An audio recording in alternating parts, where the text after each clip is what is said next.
வணக்கம் தோழர்களே. இப்போ நம்ம முன்ன ஒரு ஸ்ரீரங்கத்தில் ஒரு குரங்கு பற்றி போன வீடியோவில் போட்டிருந்தோம்ல, அதே மாதிரி இன்னொரு சிற்பம் ஒன்று உங்கள்கிட்ட காட்ட போகிறேன். இதை பாருங்கள், இந்த கதை வந்து எல்லாருக்கும் தெரிஞ்சது தான். அதாவது இது வந்து வாலி சுக்ரீவன் இரண்டு பேர்த்துக்கு வந்து சண்டை. இது இந்த பாருங்கள் மரத்துக்கு பின்னால் வந்து ராமன் ஒளிஞ்சிருந்து வாலியை கொள்றதுங்கிறது கதை. இந்த கதை எல்லாருக்கும் தெரியும். இப்போ இந்த சிற்பத்தை பார்த்துக்கோங்க. இங்கே ராமன் தனியாக நிற்கிறாரு, இந்த வாலி சுக்ரீவன் ரெண்டு பேர்த்துக்கும் வந்து இது சண்டை போடும் சமயத்தில் வந்து ராமன் அம்புவிட்டு வாலியை கொள்றதுங்கிறது எல்லாத்துக்கும் அந்த கதையின்படி. இன்னொரு இதே சிற்பத்தில் ஒரு ட்விஸ்ட் இருக்குது.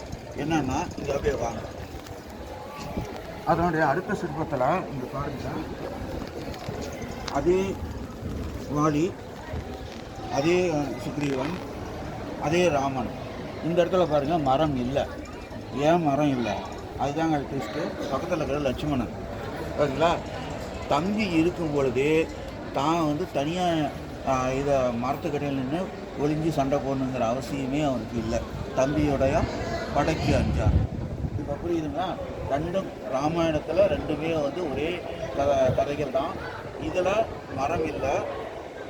ஏன்னா தம்பி வந்து பக்கத்தில் இருக்கான். போர்க்களத்துக்கு போகும்போது தன்னுடைய தோழமையோ தன்னுடைய சகோதரர்களோ இருந்தாங்களா, யாருக்கிட்டையும் அஞ்ச தேவையில்லை. எவ்வளோ அற்புதமான ஒரு சிற்பத்தை பாருங்கள், சொல்லாமல் வந்து வடிச்சிருக்காங்க. இதில் பாருங்கள், இந்த நேராக இந்த இடத்துல இருக்கக்கூடிய மரம் இல்லை. அதை அப்படியே காட்டுங்க. அதில் பாருங்கள்,